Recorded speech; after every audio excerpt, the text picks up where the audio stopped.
Yet again, we got a new winner for this F1 season, after Lewis Hamilton won the British GP in one of the most thrilling races of this year. He managed to beat Max Verstappen on the last laps, and Lando Norris after a not-so-inspired choice of tyres which will hunt Norris and McLaren till next race in Hungary. But what is going on with Red Bull? Last season we got used to hear the Netherlands national anthem so often that we might as well put it in the intro of the races. Race after race we hopped to see another team winning one race, until Carlos Sainz managed to do it in the Singapore GP, and after that we went back again to the same song. But this season is different. We already have 6 different drivers winning races, all the front teams getting closer and closer to Red Bull in terms of upgrades, and Max Verstappen slowly losing his confidence and starting making mistakes. But how did this happen after upgrading their car, which looked like a rocket ship in the start of the season, and making everybody, including Alonso, saying that this season's champion is already known by all drivers? What is really happening to Red Bull? Are they becoming weaker, or are the other teams getting stronger? Verstappen's best result at Silverstone was second place. The 26-year-old battled understeer early in the race. However, as the race progressed and more rain poured, the Dutchman cleverly distanced Oscar Piastri and Lando Norris's McLarens. Verstappen received a gift when George Russell dropped out. After the race, Verstappen looked for his part, very happy with second place. "Of course I couldn't keep up at the beginning," Verstappen told Sky Sports afterwards.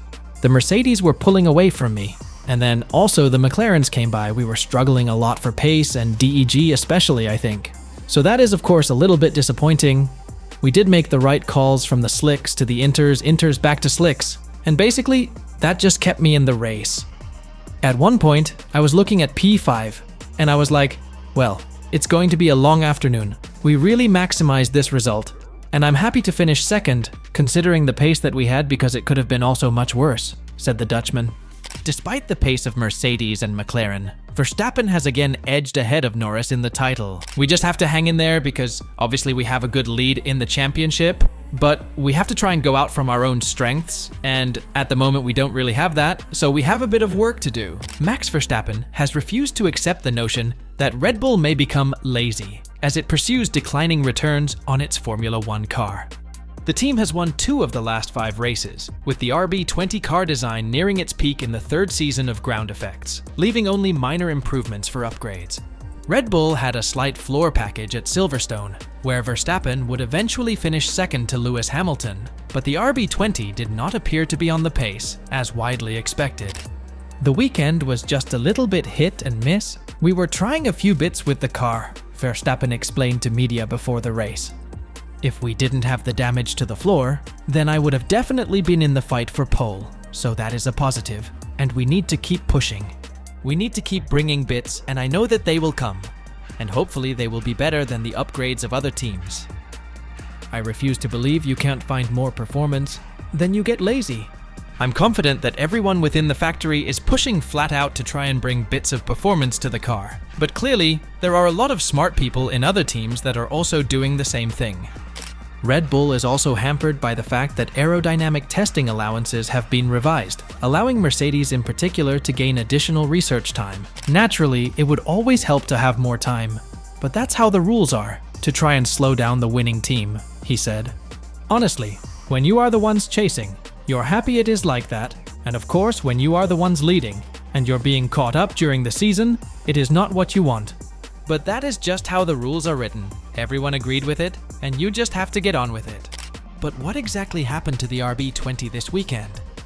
Verstappen made an uncommon error during the first Q1 session of qualifying for the British Grand Prix at Silverstone, slipping into the gravel at Copse as the rain began to pour, making for extremely difficult conditions on the dry tire. Verstappen was able to drive through the gravel and return to the track, but it came at a cost, as it caused significant floor damage to his Red Bull RB20, which he would carry throughout qualifying. He went on to qualify in 4th place, just under 4/10ths off the pace, but only a 1/10 and a half behind McLaren's Lando Norris in 3rd. The floor yesterday was totally trashed, so actually the lap time he did in quali, to be as close as he was. If you'd have seen the floor, it was like something out of Scrap Heap Challenge that the mechanics have managed to put back together.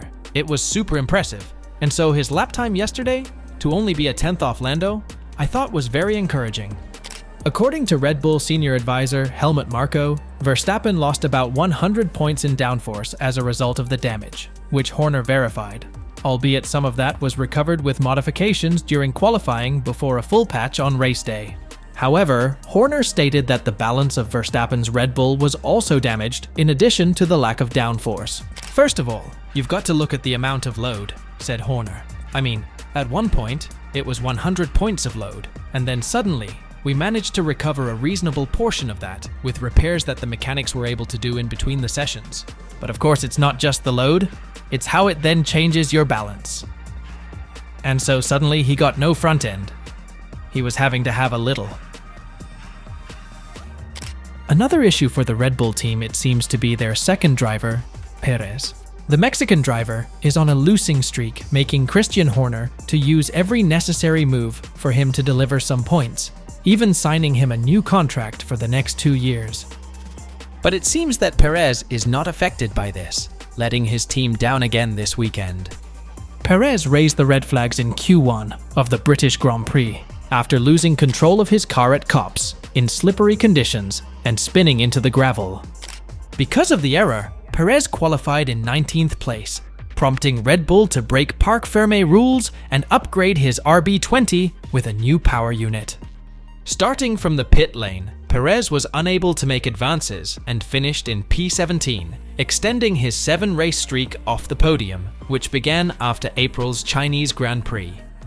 Max Verstappen, meanwhile, moved from 4th to 2nd for his 11th top 3 finish in the season.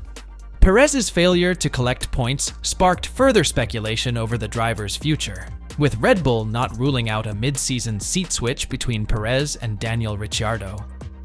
However, Horner, who was spotted on camera shaking his head when Perez beached his vehicle on Saturday, claims that it was more about Red Bull's inability to perform collectively in qualifying rather than Perez. Of course, it is frustration when both of your cars aren't performing, collectively, he told the media at Silverstone. It was frustrating to lose Checo in Q1. He missed P1 because of Isaac Hadjar driving. He had a decent P2. We felt that he should have been around the top 6, and then to lose the car in Q1 was very frustrating.